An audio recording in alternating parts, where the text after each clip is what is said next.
ठीक है, तो ये आंसर आ गया था, वैल्यू ऑफ कैश प्राइजेस। ठीक, अब क्वेश्चन नंबर 17 पे आ जाते हैं। Question number 17। ठीक, in a school students thought of planting trees in and around the school to reduce air pollution. कोई स्कूल में स्टूडेंट्स ने पेड़ लगाने का सोचा। ठीक है, स्कूल के चारों ओर और स्कूल के अंदर। ठीक है, एयर पॉल्यूशन को कम करने के लिए। Then it was decided that the number of trees that each section of each class will plant will be same as the class in which they are studying. तो मतलब ये कह रहा है आगे कि ये डिसाइड हुआ कि उतने ही नंबर ऑफ ट्रीज लगेंगे जितने जिस सेक्शन में वो बच्चा पढ़ रहा है। ठीक है, जैसे फॉर एग्जांपल एक section of class 1 will plant 1 tree. ठीक है, अगर वो क्लास 1 का बच्चा है तो वो एक पेड़ लगाएगा। A section of class 2 will plant 2 trees. ठीक है, क्लास 2 का अगर बच्चा सेक्शन क्लास 2 का है तो वो 2 ट्रीज लगाएगा, 2 पेड़ लगाएगा। ऐसे ही क्लास 12 तक लगाएंगे। ठीक है, और there are 3 sections of each class. ठीक है, ये बताया जा रहा है कि हर क्लास में 3 सेक्शंस हैं। And how many trees will be planted by the students. अब पूछा जा रहा है टोटल कितने प्लांट होंगे वहाँ पे। ठीक है, कितने ट्री प्लांट होंगे स्टूडेंट्स के द्वारा। तो मैं क्वेश्चन को और इजली मैं आपको समझाता हूँ। देखिए कि जैसे बोला गया कि हर क्लास में 3 सेक्शन हैं। ठीक है, और हर बच्चे को उतने ही प्लांट लगाने हैं जिस क्लास का वो बच्चा है। और टोटल कितने प्लांट लगेंगे ये पूछा जा रहा है, यानी कि टोटल S12 जिसे बोल सकते हैं निकालना है। ठीक है, तो नाउ आ जाते हैं, मैं आ जाता हूँ इस जगह पे कि क्लास फर्स्ट वाला सबसे पहले कितने पेड़ लगाएगा। क्लास फर्स्ट, तो क्लास फर्स्ट में मान ली 3 सेक्शन है, तो मान लेते हैं सेक्शन 1 है, फिर सेक्शन 2 है, फिर सेक्शन 3 है। लेकिन क्लास फर्स्ट का बच्चा है ना, तो सभी यहाँ पे कितना कितना लगाएंगे पेड़, 1 1, यानी कि 1 ट्री। फिर ये भी 1 ट्री लगाएगा। ठीक है, ये भी 1 ट्री लगाएगा। ठीक,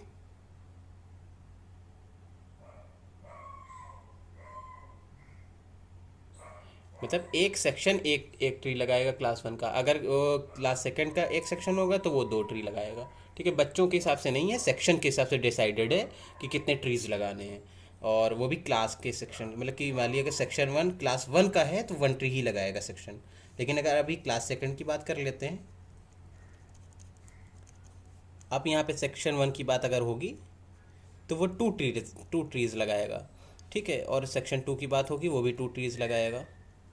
और सेक्शन 3 की बात होगी वो भी 2 ट्रीज लगाएगा। ठीक, तो ओवरऑल क्लास फर्स्ट वाले कितने ट्रीज लगा रहे हैं, 3 लगा रहे हैं। और ओवरऑल क्लास 2 वाले 2 2 2। ठीक है, 6 हो गया, 2 + 2 + 2 6। ठीक है, तो 6 ट्रीज लगा रहे हैं। फिर क्लास थर्ड वाले कितने ट्रीज लगाएंगे वो भी चेकआउट कर लेते हैं। तो क्लास थर्ड वाले अगर सेक्शन 1 के होंगे तो वो भी 3 ट्रीज लगाएंगे। फिर सेक्शन सेकंड वाले भी 3 लगाएंगे, और सेक्शन थर्ड वाले भी 3 ट्रीज लगाएंगे। तो टोटल इसके कितने हो जाएंगे, 3 + 3 + 3। तो 3 + 3 6 एंड +3 9। तो टोटल 9 ट्रीज हो जाएंगे।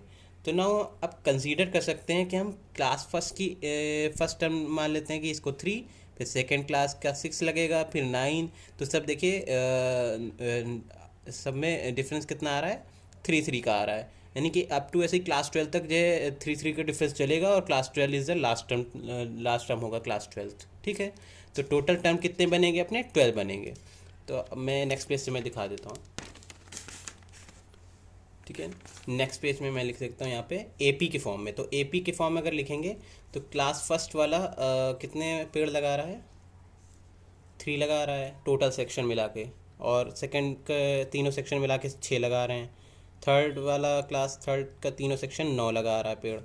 और ऐसे ही चला जाएगा और क्लास 12 तक जाएगा। ठीक है, और क्लास 12 वाले कितने लगा देंगे, क्योंकि क्लास 12 का एक सेक्शन जो 12 पेड़ लगाएगा, 12 ट्रीज लगाएगा। ठीक है, तो 12 3 36। ठीक है, तो 36 पेड़ लगेंगे टोटल ना, क्लास 12 के द्वारा 36 ट्रीज लगाए जाएंगे। ठीक, नाउ अभी ये पता है नहीं, अच्छा इसमें कुछ और नहीं पता है। अब इसमें ही आपको निकालना है कि टोटल पेड़ कितने लगेंगे स्टूडेंट्स के द्वारा। तो अब मुझे पता है यहाँ पे ये एल है, ठीक है, या चलिए ठीक है, मैं एन की वैल्यू भी तो मैंने निकाली थी, एन की वैल्यू 12 है, ठीक है, क्योंकि टोटल 12 टर्म है, ठीक है, उसी से मैं निकाल लेता हूँ। तो सबसे पहले ए इज इक्वल टू 3 हो गया, कॉमन डिफरेंस यहाँ पे 3 दिख रहा है, और फिर एन की वैल्यू 12 है, ठीक, ऐसे निकालना है मुझे। मैं लगा देता हूँ फार्मूला। तो 12/2, ठीक, ये भी S12 ही हो जाए,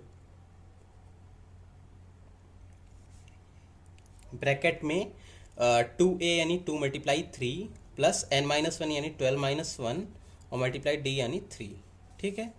और कितना हो जाएगा, 2 6 12 हो जाएगा यहाँ पे, और 2 3 6 और प्लस 12-1 यानी 11 मल्टीप्लाई 3, ठीक है, is equal to 6 and 6 plus 11 3 33, ठीक है, इज इक्वल टू 6 और यहाँ 33 और 6 ऐड कर देंगे 39 हो जाएगा। तो इज इक्वल टू 6 मल्टीप्लाई 39, तो कितना आ जाएगा, 6 9 54, 5 कैरी आएगा, 6 3 18 एंड 18 5 23, तो ये आ गया S12 आपका आ गया 234, ठीक है।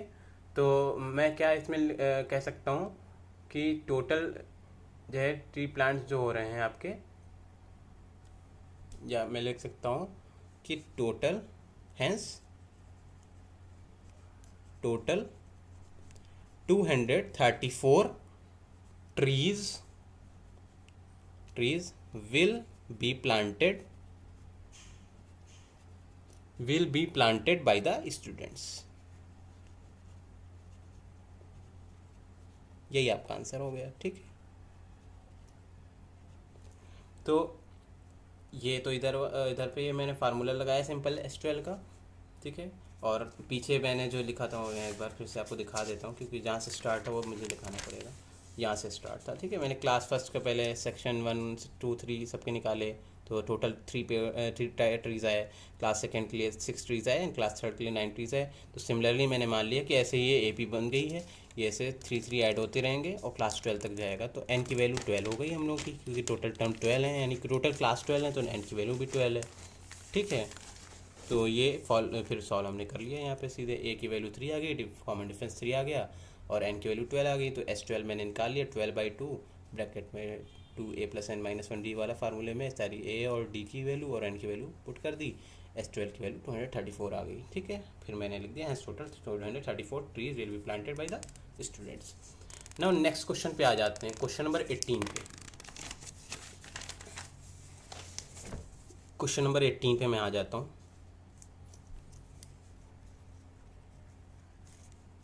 क्वेश्चन नंबर 8, ये आपकी एक्सरसाइज 5.3 चल रही है, ठीक है। अगर बीच में वीडियो में आपको हो सकता है कन्फ्यूजन होगी कौन सी एक्सरसाइज चल रही थी, इसलिए मैं फिर रिमाइंड करा देता हूँ। ये एक्सरसाइज 5.3 चल रही है, अर्थमेटिक प्रोग्रेशन चैप्टर आपका है, ठीक है, और उसका क्वेश्चन नंबर 18, एक्सरसाइज 5.3 का क्वेश्चन 18 मैं लगाने जा रहा हूँ। तो क्या है, spiral is made up of successive semi circles with certain centres alternately at A and B and starting with the center A of radii 0.5 centimeter, 1 centimeter, 1.5 centimeter, 2 as shown in figure. What is the total length of such a spiral made up of 13 consecutive semicircles? ठीक है, तो यहाँ पे simple एक AP बन रही है, क्योंकि वो जो रेडियाइज दी हैं ना वो सेमी सर्किल एक तरह का है, ठीक है। ऐसे सेमी सर्किल फिगर बना रखा है आपकी बुक में,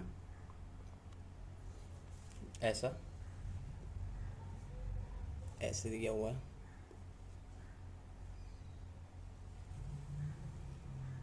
ठीक है, और ये ऐसे सेमी सर्किल बनता चला जा रहा है। तो ए एज ए सेंटर है, बी से स्टार्ट हुआ, तो एक सेमी सर्किल यहाँ से लेके यहाँ तक कंप्लीट होगा ये, फिर उसके बाद यहाँ से लेके यहाँ तक ये सेमी सर्किल दूसरा वाला ये, फिर ऐसे ही सेमी सर्किल्स बनते रहेंगे, ठीक है। तो स्पाइरल बन रहा है सक्सेसिव सेमी सर्किल्स का, जिसमें रेडियाई कितनी दी हुई है मैं AP के फॉर्म में लिख लेता हूँ। तो सबसे पहले 0.5 पहली रेडियाई, दूसरी रेडियाई 1.0, ठीक है, तीसरी रेडियाई 1.5, फिर 2.0, ठीक है, अब ये कितने सेमी सर्किल्स बनेंगे तो n की वैल्यू 13 है, 13 बनेंगे। 13 सेमी सर्किल्स तक जा रहा है तो n की वैल्यू 13 मैंने ले ली। और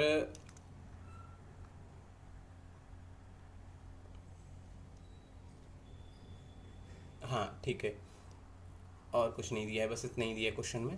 तो n की वैल्यू 13 हो गई, तो मैं यहाँ पे एस एन निकालता हूँ, क्योंकि मुझे एस एन ही पूछा गया है, नहीं लेंथ पूछी गई है। तो लेंथ पूछी गई है तो सबसे पहले मैं यहाँ पे ये रेडियाई, टोटल रेडियाई निकाल लूँगा। यानी कि पहले मैं पता करूँगा कि सेमी सर्किल की टोटल रेडियाई कितनी है, मतलब sum of total radii, sum total radii नहीं, सम ऑफ रेडियाई कह सकते हैं, टोटल नहीं, सम ऑफ रेडियाई। तो सम ऑफ रेडियाई मैं निकालूंगा तो यानी कि इसका ऐसे निकालना पड़ेगा। सम ऑफ रेडियाई मैं पहले निकाल लूँगा, उसके बाद फिर फार्मूला क्या लगा दूंगा, जो सरकमफ्रेंस का फार्मूला लगता है, तो सरकमफ्रेंस ऑफ सेमी सर्किल का फार्मूला मैं लगा दूंगा उसके बाद। ठीक है, तो वो पाई आर हो जाएगा, क्योंकि फुल सर्किल के लिए 2 पाई आर होता है, फुल सर्किल के लिए। और सेमी सर्किल यानी आधा सर्किल है, ये वाला आधा ही है, जब आधा पोर्शन है तो जो है 2 पाई आर अगर ऐसे होता फार्मूले में और 2 से डिवाइड कर देंगे तो 2 कैंसिल हो जाएगा, तो पाई आर आ जाएगा। ठीक है, तो नाउ सबसे पहले मैं एस एन निकाल लेता हूँ। तो ए की वैल्यू यहाँ पे कितनी है, 0.5 है। ठीक, और यहाँ पे डिफरेंस कितना है, 0.5 का है, या 0.5 जिसे बोल सकते हैं। नाउ निकाल लेता हूँ मैं एस एन, तो यानी S13 निकालना इज इक्वल टू 13/2 ब्रैकेट में 2 मल्टीप्लाई 0.5 प्लस n-1 यानी 13-1, और कॉमन डिफरेंस दिया है 0.5 का। ठीक है, तो इज इक्वल टू 13/2 और 2 5 10। ठीक है, तो ये हो जाएगा 1.0 प्लस 13-1 यानी 12 मल्टीप्लाई 0.5। और सॉल्व कर लेता हूँ फर्दर, इज इक्वल टू 13/2, 1.0 को 1 लिख सकते हैं, प्लस और सो 12 5 60 यानी 6.0। ठीक, ऐड कर लेते हैं, 13/2 मल्टीप्लाई 6 और 1 7 हो गया, और कितना आ जाएगा, इज इक्वल टू 13 7 91/2। तो ये S13 आ गया। ठीक है, S13 आ गया 91/2।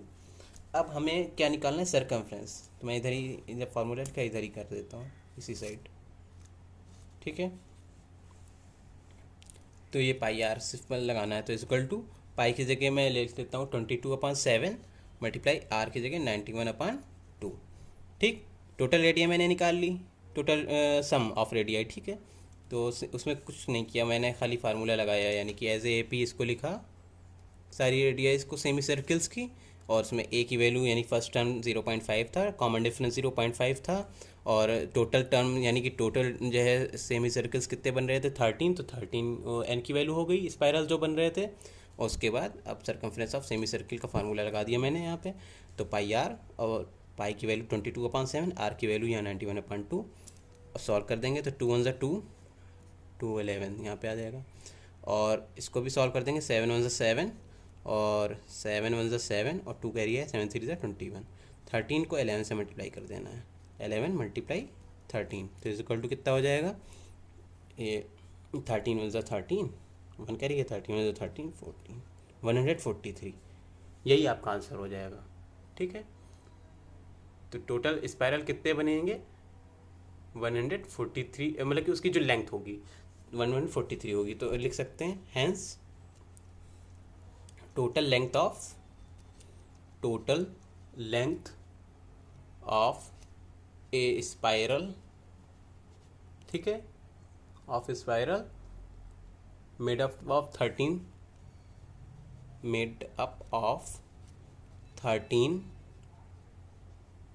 consecutive semi circles is 143। यही आपका आंसर हो जाएगा।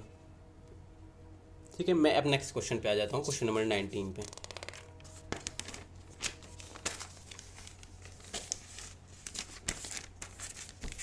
क्वेश्चन नंबर 19 पे आ जाता हूँ मैं।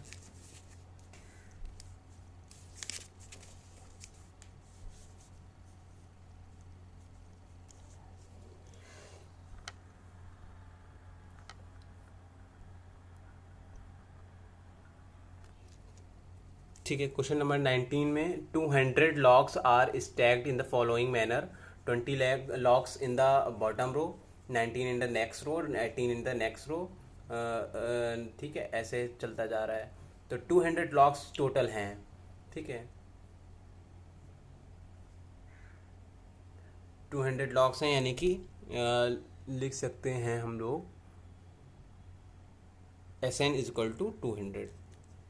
ठीक है, और AP कैसे फॉर्म हो रही है कि पहली वाली रो में 20 है, फिर 19 है, फिर 18 है, ऐसे जा रहा है। तो कि हर रो में एक एक प्लस होता जा रहा है, और SN की वैल्यू 200 दी हुई है। और फर्स्ट रो में यानी कि सबसे लास्ट रो फर्स्ट रो होगी ना, how many row 200, how many logs are in the top row, हाँ टॉप रो में। तो टॉप रो जो होगी, तो सबसे नीचे सबसे ज़्यादा लॉक्स हैं। लॉक्स का मतलब कि वो लट्ठे, ठीक है, लकड़ी के। इस तरह से मैं आपके फिगर बना हुआ है ऐसे, फिर ऐसे ये जो है, ठीक है, कुछ ऐसा ही है। उसके ऊपर फिर और रखे हुए हैं, फिर उसके ऊपर और रखे हैं, मतलब कि ऐसे लकड़ी है बहुत सारी, और एक के ऊपर एक रद्दे पे रहता है, ऐसे लगाया गया है। ठीक, तो रो पे रो लगाई गई है। ठीक है, तो नाउ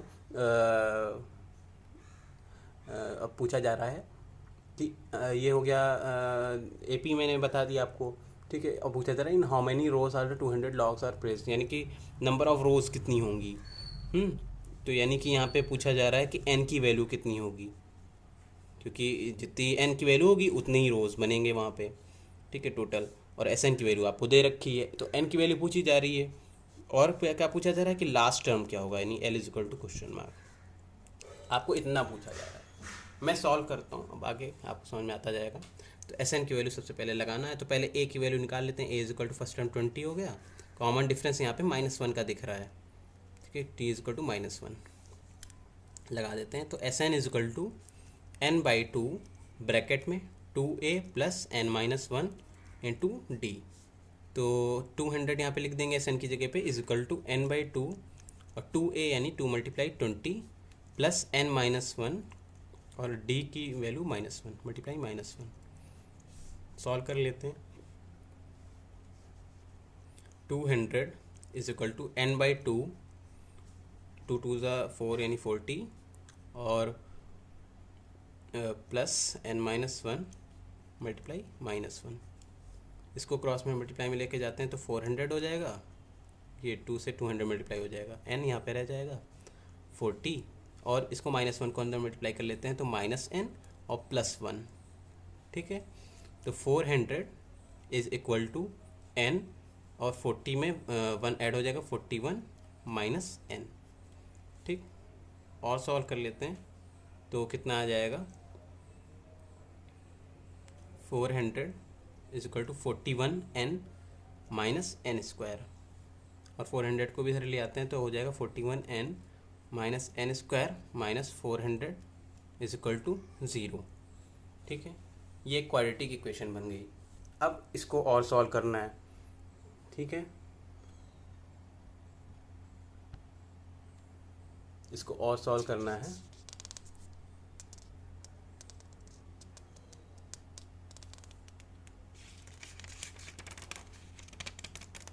सॉल्व करते हैं, कितना आएगा,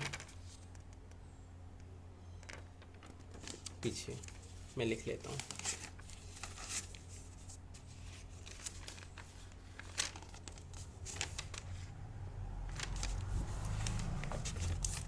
ये 41n माइनस n स्क्वायर था, तो माइनस n स्क्वायर को पहले लिख लेते हैं, और प्लस 41n लिख लेते हैं, और -400 इज इक्वल टू 0। अब इसको सॉल्व करते हैं तो कितना आ जाएगा,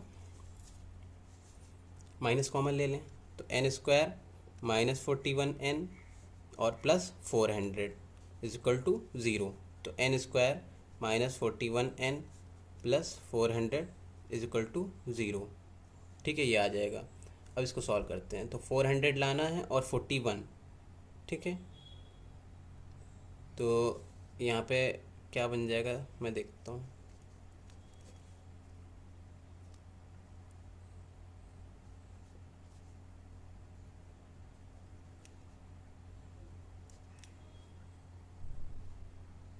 इससे बन रहा है 16 × 25, ठीक है, क्योंकि 16 मल्टीप्लाई 25 400 के इक्वल भी आ जाएगा और 16 + 25 41 हो जाएगा।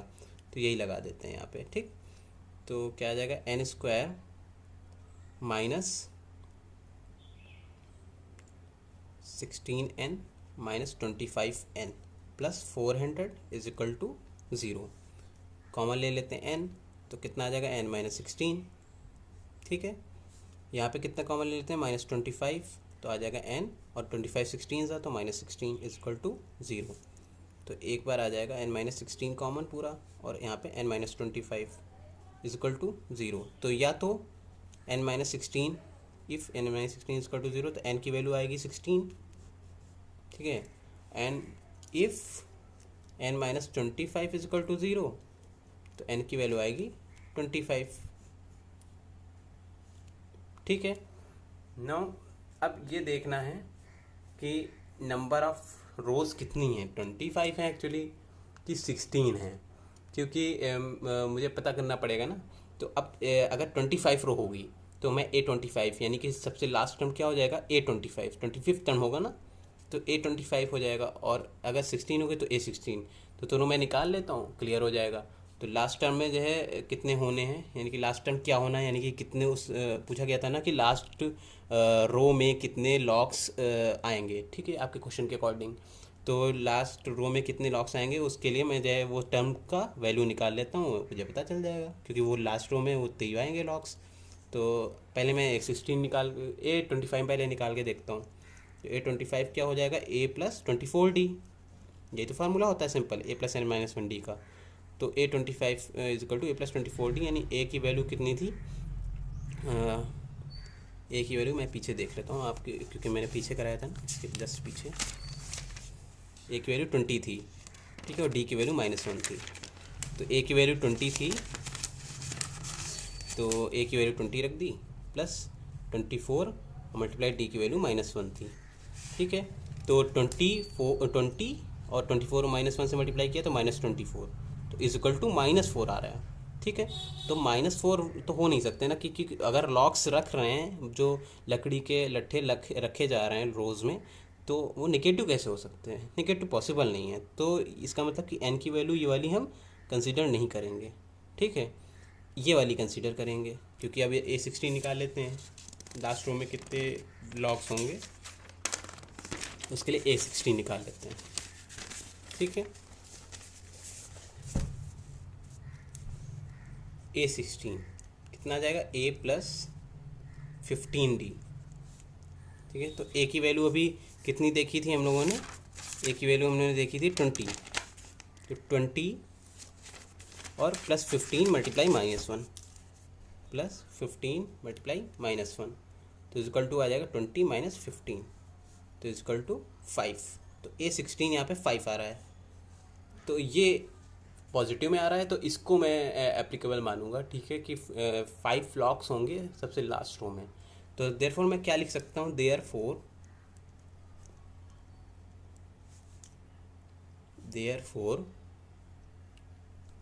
मैं कह सकता हूँ देयर आर 16 रोज, मतलब कि जो टोटल लॉक्स की जो रो लगे बनेगी 20 19 18 ऐसे लेकर के जा रहा था, मतलब बन रही थी ना, पहली रो में 20, फिर 19, फिर 18, ऐसे लॉक्स बन रहे थे कि ऐसे पहली रो में मान लो, फिर नेक्स्ट रो में 19 लगे, फिर उसके बाद 18 लगे, ऐसे ये लकड़ी के लट्ठे से रखे होंगे, ठीक है, पीछे की तरफ वो दिख रहा होगा ये ऐसे। तो को टोटल रोज़ कितनी बनेंगी, 16 रोज़, यानी कि ऐसे जाती चली जाएगी, और 16 सबसे ऊपर वाली 16 नंबर की रो होगी, ठीक है। और एंड 5 लॉक्स, यानी कि सबसे वो टॉप रो पे कितने लॉक्स होंगे, 5 logs placed in the top रो,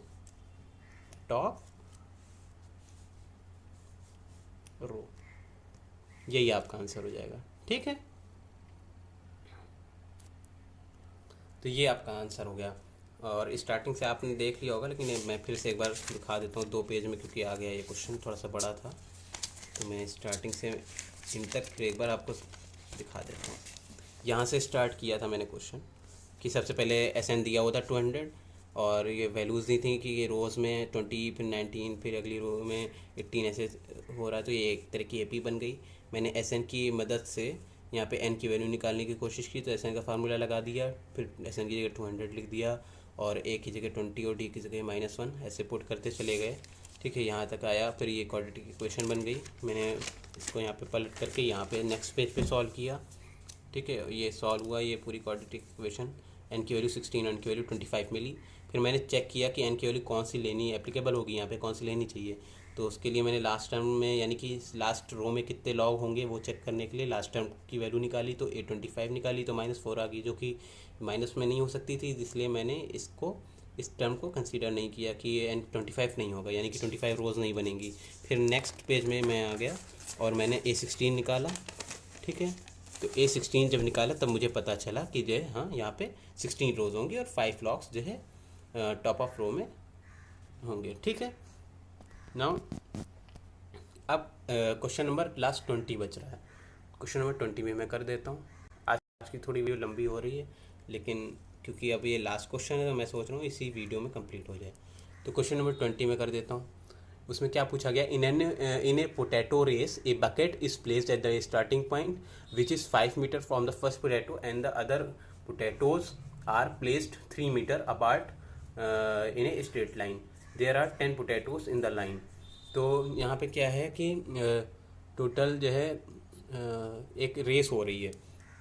एक बाल्टी रखी हुई है, उसकी दूरी उस बाल्टी से 5 मीटर की दूरी पे एक आलू रखा है, पोटैटो। ठीक है, और फिर उसके बाद अगले ही 3 मीटर के बाद दूसरा पोटैटो, फिर अगले 3 मीटर के बाद दूसरा पोटैटो, ऐसे रखा हुआ है। ठीक है, और रेस हो रही है। तो रेस में क्या बोला जा रहा है कि there are 10 potatoes in the line. ऐसे ही करते करते ये 10 पोटैटोज, यानी 1 2 3, ये पहला पोटैटो, दूसरा, तीसरा, और करते करते ये 10 पोटैटो तक जाएगा। ठीक है, 10 आलू रखे हुए हैं और 10 आलू रखे हुए हैं और बाल्टी के पहले पोटैटो से बाल्टी की दूरी 5 मीटर की है बकेट की, यानी ये बकेट है आपकी। ठीक है, और रेस के अकॉर्डिंग क्या बोला जा रहा है कि a competitor start from the bucket, pick up the nearest potato, runs back with it, drop it in the bucket and runs back to pick up the next potato, runs to the bucket to drop it, and she continues in the same way until all potatoes are in the bucket. What is the total distance the competitor has to run? ठीक है, तो यहाँ पे क्या बताया जा रहा है कि कंपटीटर जो है अपनी बकेट से स्टार्ट करेगा। ठीक है, यानी कि बकेट से यहाँ से स्टार्ट किया और सबसे पहले वो 5 मीटर दौड़ के आया, पहला आलू लिया और फिर वापस चला गया। फिर दौड़ करके बकेट से आया और सेकेंड दूसरे पोटैटो तक आया और फिर वापस चला गया। फिर थर्ड पोटैटो तक आया, फिर वापस चला गया। तो टोटल पूछा जा रहा है कि टोटल डिस्टेंस कंपटीटर कितना कंप्लीट करेगा। ठीक है, रन करके। तो फर्स्ट पोटैटो जो रन करेगा, ठीक है, उसके लिए तो मैं यहाँ पे क्या बना सकता हूँ। हाँ, तो फर्स्ट पोटैटो जो रन करेगा, फर्स्ट पोटैटो के लिए वो 2 बार 5 मीटर चलेगा ना, तो 2 × 5 हो जाएगा। ठीक है, उसके बाद के पोटैटो जो होंगे सेकंड पोटैटो के लिए वो कितना रन करेगा कि मतलब 5 + 3, इस बार 8 मीटर रन करेगा ना, तो 2 × 5 + 3 हो जाएगा। फिर थर्ड पोटैटो के लिए कितना रन करेगा, 2 × 5 + 6, 3 + 3 यानी कि 5 + 6 हो जाएगा। ठीक है, फिर 4 पोटैटो के लिए 2 5 प्लस और 6 यहाँ पे 9 आ जाएगा। तो यहाँ पे ऐसे बोल सकते हैं कि ये ऐसे ही आता जाएगा। ठीक है, तो मैं उससे अच्छा है कि मैं ऐसा नहीं वैल्यू निकाल लेता हूँ 10 तक। ये तो आपको समझ में आ रहा है, लेकिन ऐसे निकालूंगा तो ऐसे 10 तक कैसे, मैंने 10 तक ऐसे क्या मैं लिखूंगा, ऐसे तो हो नहीं सकता। तो उसके लिए मैं सबसे इजी फार्मूला लगाता हूँ कि एस एन की वैल्यू निकाल लेता हूँ, यानी 10 तक वो कितनी बार आएगा। ठीक है, तो उस तरह से मैं फार्मूला से लगा के देखता हूँ। तो एस एन यहाँ पे लगा देता हूँ, एस एन की वैल्यू। तो ए यहाँ पे 1 है, ए इज इक्वल टू 1, और डिस्टेंस कितना है, एक मिनट, डिस्टेंस, हाँ डिस्टेंस यहाँ पे 3 मीटर है, ठीक है, डिस्टेंस यहाँ पे 3 मीटर है, और यहाँ पे n की वैल्यू 10 है, ठीक है।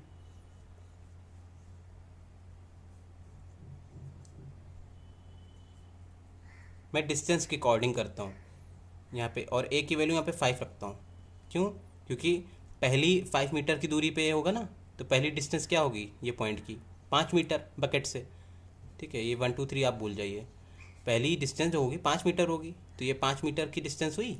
फिर अगली जो होगी 5 + 3 8 मीटर की डिस्टेंस होगी, फिर 8 + 3 11 मीटर की डिस्टेंस होगी। ऐसे ही आप डिस्टेंस लेके जाइए तो 10 टाइम्स डिस्टेंस बढ़ेगी ना, तो n की वैल्यू 10 हो जाएगी, और बीच बीच में डिस्टेंस की वैल्यू 3 मीटर है। और यहाँ पे जो 5 मीटर गैप है ज़रूर, लेकिन मैंने स्टार्ट तो यहाँ से किया ना, 5 मीटर डिस्टेंस इसको माना, तो a = 5, यानी फर्स्ट टर्म में 5 ही मानूंगा, ठीक। तो ये मैं यहाँ पे फार्मूला लगा देता हूँ। तो S10 का फार्मूला लग जाएगा, S10 = 10/2, और 2 मल्टीप्लाई a की जगह 5, ठीक है, प्लस 10 - 1 और इंटू d की जगह 3। इसको मैं पीछे से सॉल्व कर देता हूँ नेक्स्ट पेज से, देखिए क्या होगा। S10 = 10/2 है, तो S10 = 10/2 यानी 5, ठीक है, और ब्रैकेट में 2 5 ज़ा 10, और प्लस 10 - 1 था, 10 - 1 यानी +9 × 3 हो जाएगा, +9 × 3, तो =5, 10 + 9 3 = 27, =5 मल्टीप्लाई और 10 + 27 यानी 37, =5 7 = 35, 3 कैरी है, 5 3 = 15 3 18। तो S10 की वैल्यू कितनी आ गई आपकी, 185।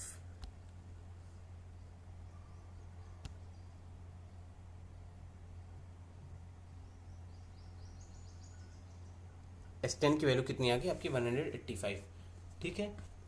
नौ, ठीक है। तो उसके आगे क्या होगा कि उसने बोला ना कि हर डिस्टेंस को उसने डबल कवर किया ना, एक बार गई वो बकेट से, ठीक है, ये बकेट जो बनी हुई थी ना, उससे वो जाती थी पोटैटो तक, पोटैटो फिर वापस उतनी डिस्टेंस कवर करती थी, तो जस्ट इसका डबल करना पड़ेगा तभी आंसर आएगा। तो मैं लिख सकता हूँ, तो इसको डबल कर देता हूँ, तो लिखना पड़ेगा मुझे कि the total distance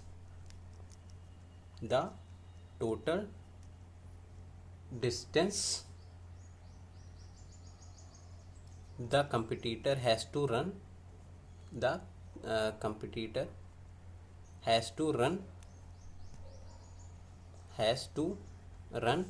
is equal to 185 × 2, तो इज इक्वल टू कितना आ जाएगा, 2 5 ज़ा 10, 1 कैरी है, 2 8 ज़ा 16, 1 17, 1 कैरी है, 2 1 ज़ा 2 1 3, 370, और मीटर में दिया हुआ था तो 370 मीटर, ठीक है, मीटर में ही आंसर आएगा आपका, ठीक है। तो ये आंसर हो जाएगा।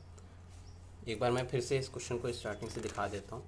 यहाँ से मैंने स्टार्ट किया था, मैंने क्या बताया कि 5 मीटर डिस्टेंस पे 5 मीटर इस डिस्टेंस को मान लेते हैं। आलू की बात, जो पोटैटो था, वो पोटैटो की बात मैंने डिस्टेंस के इसके अकॉर्डिंग कर दिया, ठीक है, पोटैटो को माना ही नहीं कि कुछ है, क्योंकि पोटैटो के यहाँ पे 1 सारे 1 पोटैटो थे ना, 1,1,1 ही तो थे, तो वो वाली AP या तो मैं बनाता, तो मैंने वो वाली कंसीडर ही नहीं की, मैंने डिस्टेंसेस के अकॉर्डिंग कंसीडर कर लिया।